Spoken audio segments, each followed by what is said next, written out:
Ada orang pernah bunuh 99 sampai 100 orang. Dia mau tobat. Begitu mau tobat, datang pada seorang kiai. Kata kiai itu, kalau yang kayak kamu ini saya nggak bisa bimbing, tapi saya referensikan pada kawan saya yang di sana. Ini sikap bijak. Nggak ada ustadz menguasai segalanya. Kalau bukan pakar di bidangnya, arahkan dan sarankan pada ustadz lain yang menguasai bidangnya. Maka dia jalan ke tempat kiai itu, di tengah-tengah, ternyata ajalnya tiba, meninggal. Di tengah-tengah. Apa yang terjadi? Ini saking viralnya sampai di era Nabi Muhammad turun ayat An-Nisa, surah keempat ayat 100. وَمَنْ يُهَاجِرْ فِي سَبِيلِ اللَّهِ يَجِدْ فِي الْأَرْضِ مُرَاغَمًا كَثِيرًا وَسَعًا وَمَنْ يَخْرُجْ مِنْ بَيْتِهِ مُهَاجِرًا إِلَى اللَّهِ وَرَسُولِهِ ثُمَّ يُدْرِكْهُ الْمَوْتُ فَقَدْ وَقَعَ أَجْرُهُ عَلَى اللَّهِ. Taubatnya diterima, tapak kakinya dihitung sebagai amalan baru. Maka orang tadi yang pernah membunuh 100 orang, maaf, dia meninggal di pertengahan jalan ke majlis ilmu untuk mengaji, di tengah-tengah belum sampai belajar, meninggal di tengah. Allah perintahkan, catat amalannya untuk menggugurkan dosanya, dan catat tapak pertama kakinya untuk mengantarkan dia ke surga. Bab ilmu itu sangat penting. Ini bab ibadah. Jadi mulai sekarang, saya mohon, ngajinya yang tuntas. Kalau bisa tingkatkan kualitas. Kalau takbir sampai salam saja, betul, bagus. Sah sholat, pahala dituliskan. Tapi barakahnya sholat kita nggak dapat. Apa barakahnya itu? Membuat kita semakin lebih baik. Saya ulang, membuat kita semakin lebih baik. Jadi kalau kita cuma takbir begini, Allahu Akbar, tahu ilmunya, bacaannya sampai dengan salam, tapi tidak mengerti apa yang kita bacakan, maka untuk mempraktekkan salam rahmat dan barakah, Assalamualaikum warahmatullahi wabarakatuh, Assalamualaikum warahmatullahi wabarakatuh, nggak dapat kita. Pahala dituliskan, prakteknya minim dipraktekkan. Itu yang menjadikan orang sholat lisannya masih kasar. Orang sholat tangannya masih berbuat maksiat.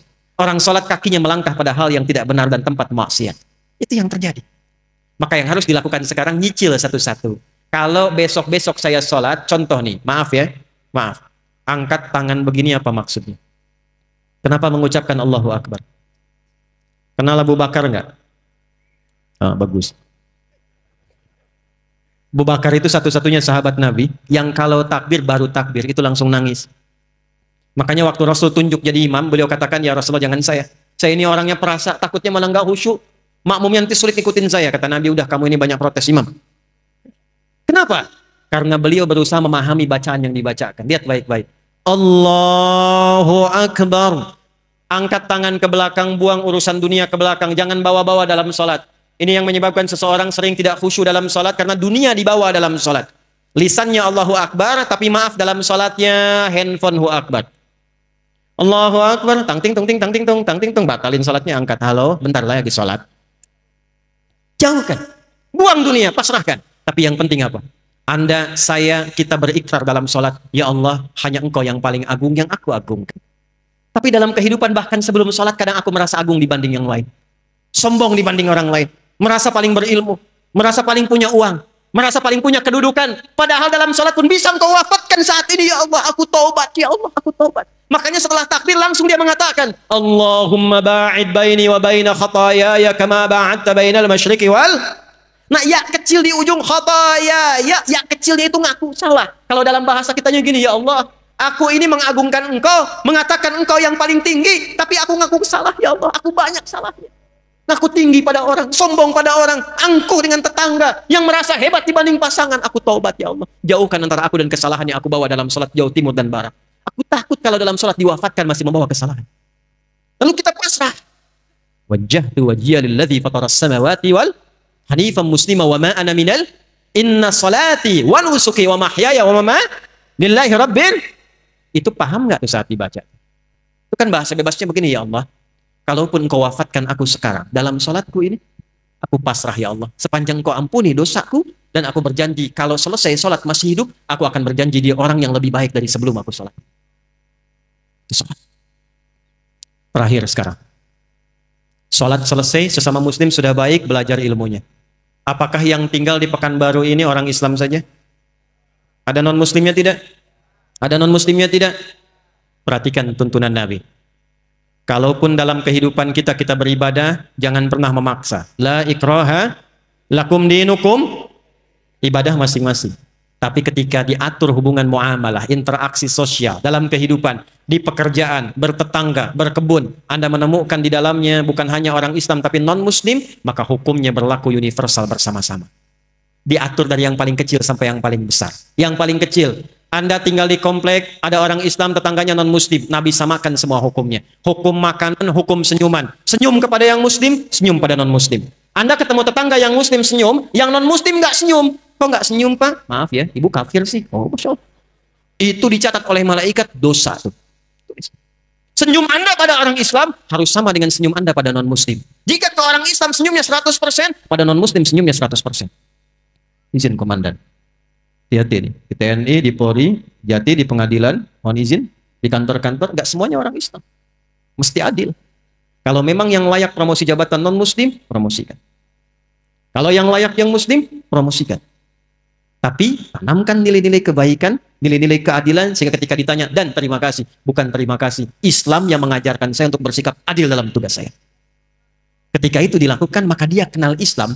Kalau kemudian kenal dan memahami lantas mengucapkan asyhadu an la ilaha illallah wa asyhadu anna muhammadar rasulullah, itulah pahala yang melekat pada amanah kedudukan.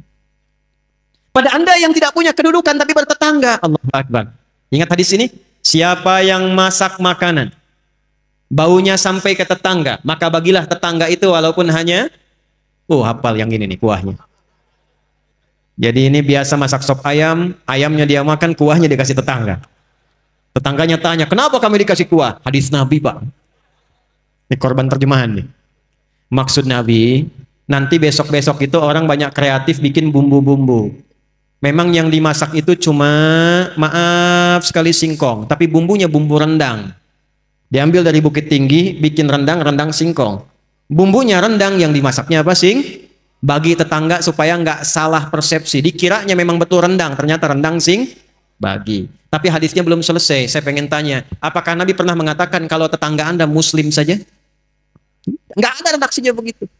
Makanya ratakan. Bikin rendangnya, kirimkan ke setiap tetangga yang bisa dibagi. Jangan dilewat yang non-Muslim. Yang Islam bagi, Pak Haji bagi, Bu Haji bagi, Bu Ustadz bagi, tetangga biasa bagi. Tiba-tiba pastor keluar. Pak, kayaknya enak rendangnya. Emang sih Bapak sih salah, tokoh kafir. Enggak bohong deh. Dosa tuh. Itu alih-alih dapat pahala langsung tulis dosa, coret. Datangi, ketuk rumahnya. Selamat pagi, pagi. Ada apa Pak Haji? Ini ada rezeki. Nih, ada satu panci rendang. Oh, Pak Haji baik sekali. Bukan baik. Nabi Muhammad yang mengajarkan saya untuk berbagi. Kenalkan nama Nabi Muhammad. Besok-besok saat dia mengembalikan panci, udah bisa salam. Assalamualaikum Pak Haji. Itu. Padahal Anda aja haji belum, gitu kan? Ajarkan aja enggak. Udah Assalamualaikum dan didoakan. Assalamualaikum Pak Haji. Mau ngembaliin panci. Tuh. Terima kasih Pak, enak sekali. Cuma mau nanya aja, kira-kira hari ini Nabi Muhammad ngajarin berbagi lagi enggak?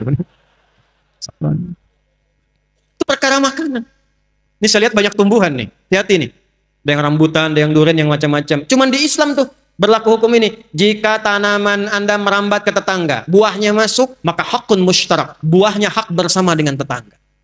Jangan tunggu dia minta. Jangan tunggu. Anda punya rambutan, buahnya ke tetangga. Ketuk pintunya, sampaikan. Bu, ya Pak, ada apa? Itu ada buah. Ya saya tahu pohon rambutan punya Bapak kan. Betul, pohonnya punya saya. Tapi buahnya ke tempat Ibu. Jangan tunggu sampai menguning, sampai memerah. Ibu pengen saat hijau pun ambil aja. Nggak usah minta izin sama saya. Aturan dari mana Pak? Nabi Muhammad mengajarkan saya jangan sampai tetangga menikmati dengan pandangan dan menyapu sampahnya saja, dia mendapatkan bagian yang sama untuk mengambil buahnya. Islam. Di mana ada aturan begitu? Cuman itu aturan buat buah aja. Kadang repotnya dia nggak tahu ketika ayam Anda main ke pekarangan dia tuh. Besok dia datang, Pak, Nabi Muhammad tuh berkah banget ya, ayam Bapak enak banget nih. Nah, saya menginginkan suasana begini nih antar umat Islam itu. Jadi kita internal diperbaiki, sama orang-orang sekitaran kemudian berbuat baik, jaga itu sampai wafat. Jaga itu sampai wafat. Karena kita nggak tahu kapan kita pulang. Mungkin pulang malam ini. Kenapa pada diam ini? Kan udah gelap banget tuh. Ya, senang tidak kalau pulang? Yakin? Senang tidak? Dibilang senang takut malam ini, gitu ya. Dibilang tidak ya pulang. Maaf ya, ini hukum psikologi nih. Di mana-mana semua orang pulang itu senang. Nih saya tanya nih, kalau habis Lebaran, mau Idul Fitri, mau pulang kampung, senang tidak? Senang kan? Besok Lebaran kita mau pulang, saking senangnya kita cari bekal kan? Yang paling hebat tuh begini, dan cuma ada di Indonesia nih. Saya udah cek negara-negara lain nggak ada tuh. Ya, kita punya asosiasi 20 negara, jalan-jalan nggak ada yang kayak Indonesia. Disiapin jauh-jauh hari, tiket-tiket kereta habis, bis-bis makin naik dibeli juga. Yang paling hebat, ada orang yang menyiapkan bekal, pulangnya pakai motor bebek, bekalnya singa. Tahu nggak? Motor bebek, tapi bekalnya singa. Dus tambah. Begitu lewat dus, pelepah pisang. Tambah lagi satu lagi. Kumpulkan banyak. Kenapa? Ketika saya tanya, karena Ustadz saya senang mau pulang. Dan saking senangnya dia tuliskan di belakang pakai kardus, dia tulis dekat knalpotnya itu, sayang, aku pulang. Lalu dia telepon ke kampungnya, aku pulang hari ini. Yang di kampung, Allahu Akbar, cek rumah karena ada yang mau pulang. Disediakan makanan, yang nggak ada dia ada-adakan. Yang paling klasik, maaf, yang luarnya itu kaleng biskuit, isinya rengginang.